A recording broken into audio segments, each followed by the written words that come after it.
history of video games, no character has achieved a level of success and recognition than Mario. Mario has done it all. He's successful in the 2D genre, pioneered 3D games, and has a successful movie under his belt. He's basically the video game equivalent of Mickey Mouse. Although making his first appearance in 1981's Donkey Kong under the name Jumpman, Mario wouldn't get his own game until 1985 on the NES. So how was Mario created? How did the first game establish gaming's most iconic character?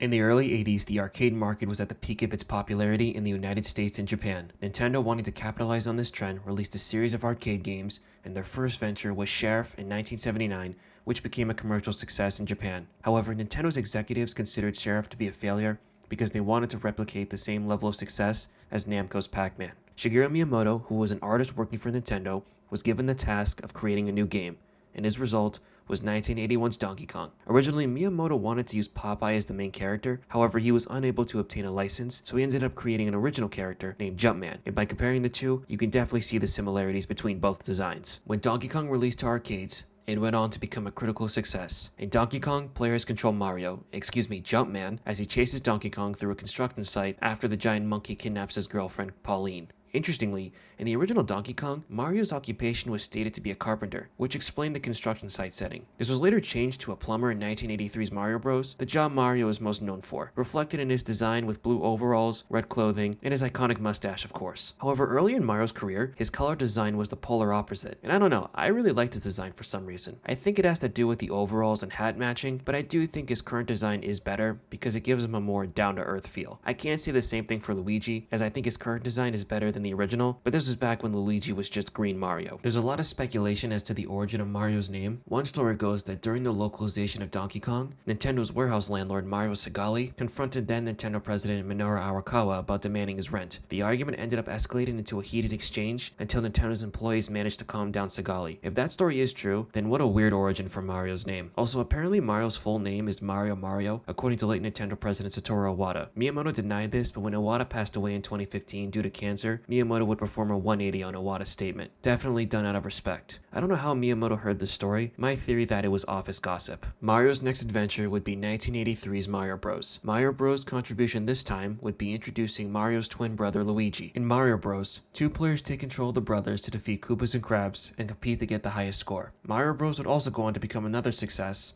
However, by the mid-80s, the video game market was undergoing a major change. By 1983, home video game consoles were becoming a more popular alternative. However, a major consequence of this led to an oversaturation of the market, leading to poor quality, mass-produced games, resulting in the video game crash of 1983 in North America. Meanwhile, the video game market was still healthy in Japan because in 1983, Nintendo released the Famicom, which became a success as they transitioned to the home console market. And 2 years later, Nintendo brought the consoles overseas, renaming it to the Nintendo Entertainment System, or NES for short.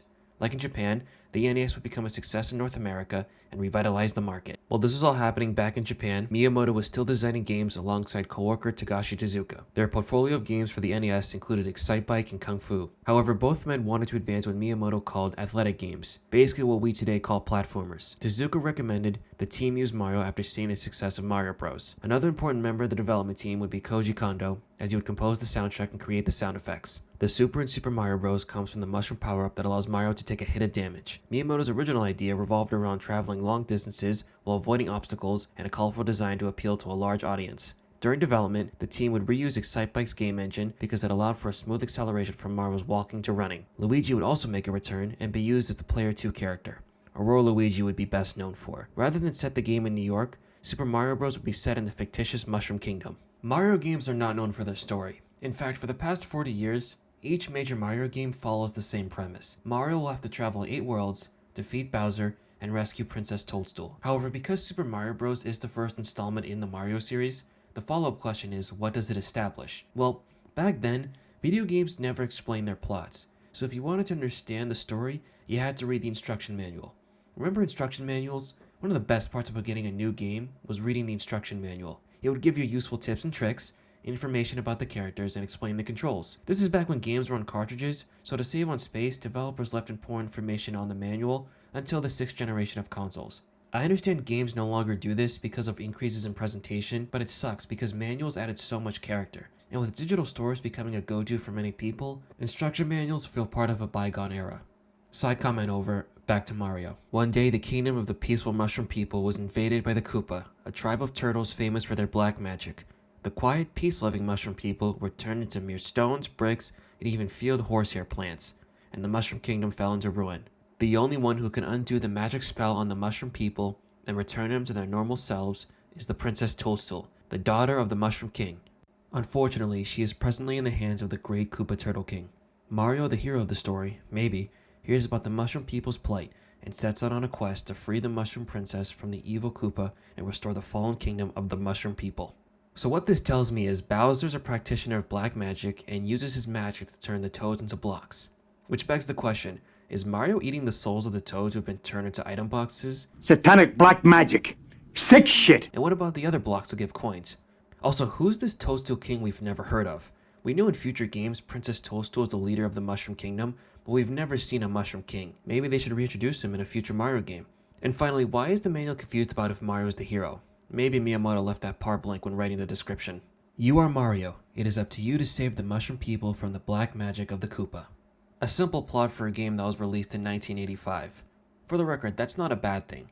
I think it's because older games relied more on their gameplay to keep players interested. Like I said, Mario's never had groundbreaking stories. That would be taken up by Mario's RPG spin-offs. My point is to keep your expectations simple when delving into a Mario plot, which also applies to the gameplay. The goal of every stage is to take Mario to the flagpole and move on to the next level. You'll control Mario by using the D-pad to move him left or right, although technically you'll be moving right a vast majority of the time. You can jump by pressing the A button. Mario's jumping can be used to break blocks and item boxes. However, what Mario's most famous for is jumping on top of enemies and stomping on them. Enemies like Goombas can be defeated by stomping on them. Koopas and Buzzy Beetles will retreat into their shells, but can be kicked and used as a projectile. Thanks to the Excitebite engine, Mario can start running with the B button. While running, Mario can use his speed to gain a boost momentum when jumping. It's surprising how fast Mario can run in this game, to the point where you can clear levels in less than 30 seconds if you're fast enough. Be careful when running though, because Mario sometimes slides when landing, causing you to fall down a bottomless pit. The B button is also used to shoot fireballs after obtaining a fire flower, which is the best method for defeating enemies. But Mario isn't the only playable character. If you have a second controller and another player, the other person will take control of Luigi. Unlike future Mario installments, Luigi has none of his unique characteristics. He doesn't have his high jump or poor traction controls. Luigi is simply Green Mario. How two-player mode works is both players will switch between Mario and Luigi each time they complete a level. If one player gets a game over, they're out of the game until the other player loses all their lives. Throughout your adventure, the Mushroom Kingdom holds power-ups for Mario to use. They'll always be labeled with yellow question mark boxes, and depending on what form Mario is in will affect what power-up is inside. As small Mario, hitting an item block will release a mushroom, letting Mario grow into his super form. Forgetting about the questionable fate of the toad inside, when in super form, Mario can take damage and break brick blocks. Say that 3 times fast. If you're still in super form and hit another item block, it'll release a fire flower, which gives Mario the ability to shoot fireballs by pressing the B button. Taking damage at any point will revert Mario back to his small form. Finally, there's the Starman, that for a brief period of time will make Mario invincible. Unlike other power-ups, you'll have to find it as it's usually hidden in a brick block. Each power-up has its purposes and does what it sets out to do. In future games, it became a tradition to introduce new power-ups, but the originals will always reign supreme. Super Mario Bros. Is a platformer, and that means avoiding bottomless pits and defeating enemies to reach the flagpole. Super Mario Bros. By modern standards is the definition of simplicity. Every stage your goal is to take Mario to the end of the level and progress to the next stage. There are a total of 8 worlds to complete, and each one will have a castle level at the end. Occasionally the game will change the scenery, but it wasn't until the 3rd game where each world received their own aesthetic. Mario will have 3 lives at the start. Losing all of them will result in a game over. But a good tip is if you hold the jump button and start button on the menu, you'll restart at level 1 on the worlds you got a game over in. The grasslands are the first introduced, and they house the simplest levels because of their flat terrain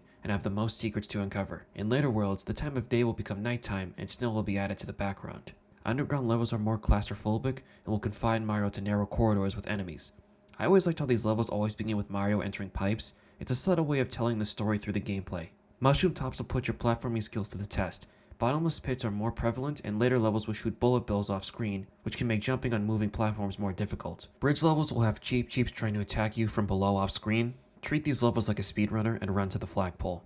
Swimming levels submerge Mario underwater, and you'll use the jump button to make Mario swim upwards. Beware of pits with coins because they'll suck Mario into a bottomless pit. Castle levels will always be the last stage of every world. Fire pits act as bottomless pits, and spitting fireballs will be a common obstacle. Fun fact, the fireball model would get reused as regular fireballs in The Legend of Zelda, since both games were developed at the same time. Worlds 4-4 and 7-4 will instead have mazes, forcing Mario to head down the correct path. However, in the original, there is no indication if you went down the correct path, but this was later fixed in the All-Stars version for the SNES. At the end of every castle will be a battle with Bowser, where you'll jump atop the axe to drop the bridge or pummel him with fireballs. Afterwards, you'll meet this asshole Toad, who proceeds to cockblock Mario and save princesses in another castle. It isn't until World 8-4 when you defeat the real Bowser and save Princess Toadstool. I should also mention the second quest. You unlock it after beating the game for the first time. It's basically a more difficult version of the base game. Mentioning levels that stuck out on my playthrough, World 3-1 changes the scenery to snow, which added more variety.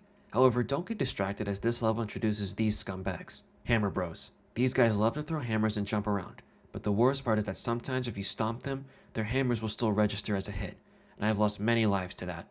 World 6-3 has the most platforming challenges because the platforms are smaller and you have to contend with bullet bills being fired at you. However, I think my least favorite level has to be World 8-3, which is funny because the trek to Bowser's Castle is more difficult than Bowser's Castle itself. The reason is because the game throws 8 Hammer Bros at you throughout the stage.